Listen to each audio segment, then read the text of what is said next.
Did Angel Reese truly call for a WNBA lockout? Or has this entire conversation been twisted beyond recognition? That question has the sports world buzzing, with some viewers claiming she's pushing for drastic action and others insisting she's simply echoing what she's heard from veteran players.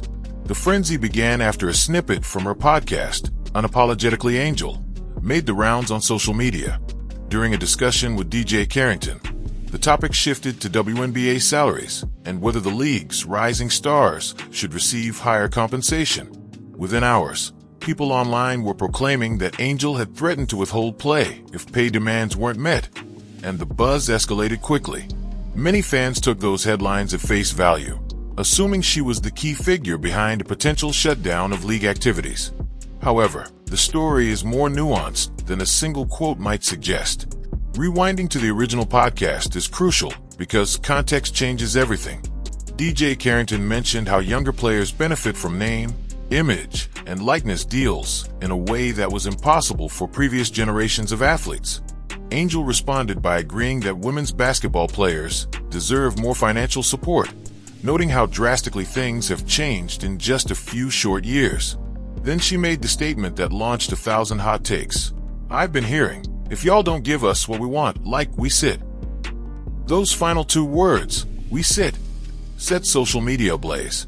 Viewers latched onto them, interpreting this as a declaration of intent, as though Angel were personally rallying the league's talent to walk out. A key piece of information was overshadowed by the headlines. Angel had not even been present in the WNBA's collective bargaining meetings. This fact shifts the narrative significantly. When she said she'd been hearing about a potential lockout, she was merely relaying second-hand information from players who had been in those discussions or were directly involved in the negotiations. Expressing the possibility that some individuals might choose not to play if the league doesn't meet certain salary expectations is very different from standing up and saying, "We're definitely doing this." By the time commentators and journalists quoted her words, the coverage tended to amplify the shock value rather than the underlying reality that she was repeating rumors and not speaking as an official representative. It's easy to understand why talk of a lockout captured everyone's attention. The WNBA has battled for higher wages for years, as many players believe their compensation doesn't reflect the growing interest in women's basketball. Although the league's revenue remains lower than the NBA's, a spike in media coverage and fan engagement has opened fresh possibilities for higher salaries. Adding to that dynamic, nil deals have transformed the way top college athletes make money even before they go pro. Stars like Angel Reese and Caitlin Clark are entering the WNBA with substantial endorsement funds, which places them in a stronger financial position than veterans who never had access to those lucrative opportunities. This discrepancy can breed tension. Veteran players fought for exposure and struggled to gain support in an era when women's sports often lacked mainstream coverage. Now, new recruits arrive with bigger personal brands and better financial security, prompting questions about whether an across-the-board salary boost is overdue. Some fans argue that every generation benefits from changes that earlier athletes helped bring about. Others see it as the ideal moment to collectively demand more substantial pay. Yet real negotiations are far more complicated than fans yelling online that the league should just pay them. The idea of a lockout feels dramatic, but most people don't fully grasp what it entails. A true lockout happens when a league's players and its management cannot agree on contract terms, and the athletes refuse to play until a resolution is reached. While the prospect sounds like a powerful statement, it can also be extremely risky. Without games, the league loses revenue. With no paychecks coming in from gameplay, individuals who rely on that income face real hardship. In major male-dominated leagues like the NBA or NFL, top stars might have substantial savings or endorsements to weather such a storm. But the WNBA includes many players who depend primarily on their league contracts. Sitting out could place them in a precarious position. Angel Reese, however, is part of a new wave of well-known figures who can lean on endorsement earnings and other outside revenue streams. In theory, that might make her, and others with similar sponsorships, more willing to consider drastic measures if talks break down. But the bigger question is whether the entire Players Association could stand united. If not, A partial walkout wouldn't have the same effect. Collective bargaining works best when every member agrees to the plan. The league structure also differs from larger leagues that have deeper pockets and more robust media deals. This makes a WNBA work stoppage trickier than many realize. The media frenzy around Angel's statement highlights how quickly an off-the-cuff remark can morph into a firestorm in today's fast-paced digital landscape. Sensational headlines generate clicks, and a nuanced story often gets boiled down to a snippet that riles up comment sections. Social media thrives on emotional reactions, and a simple quote like, "We sit," can transform a nuanced conversation about compensation into a viral spectacle overnight. Suddenly, Angel found herself painted as a union leader issuing demands, rather than a rising star repeating something she'd heard in passing.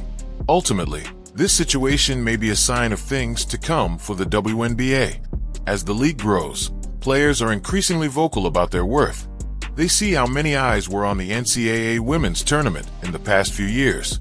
They recognize that TV ratings are climbing and that merchandise is selling more than before. They understand that sponsors are looking for strong personalities who can help grow the sport's visibility even further.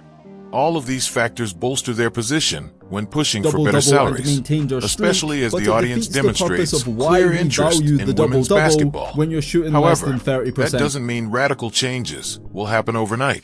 The current collective bargaining agreement is still in place for years, and any major overhaul of compensation structures would require negotiations that could be lengthy and complex. If a large number of players truly feel it's time for drastic action, that will become evident as they coordinate their voices. If unity emerges, a lockout or strike may become more plausible. Still, at this stage, Angel Reese's comment appears to be an observation about possible future scenarios, rather than a declaration of imminent labor strife. So did she really call for a lockout? Not exactly.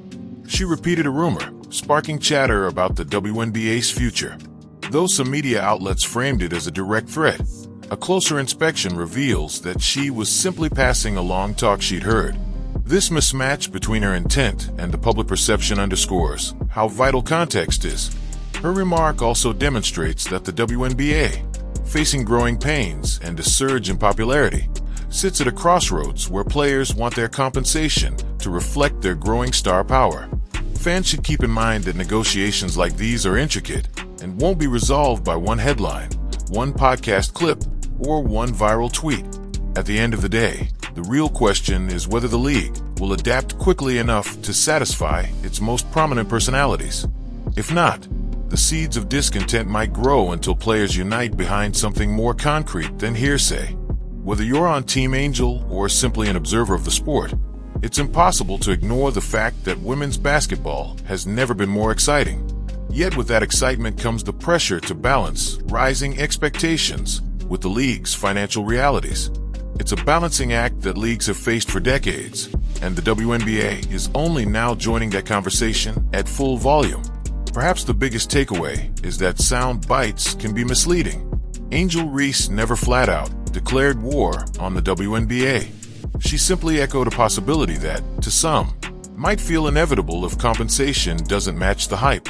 Now that her words have been amplified, there's a spotlight on the pay gap and the future direction of the league. So the question isn't whether Angel single-handedly threatened a lockout.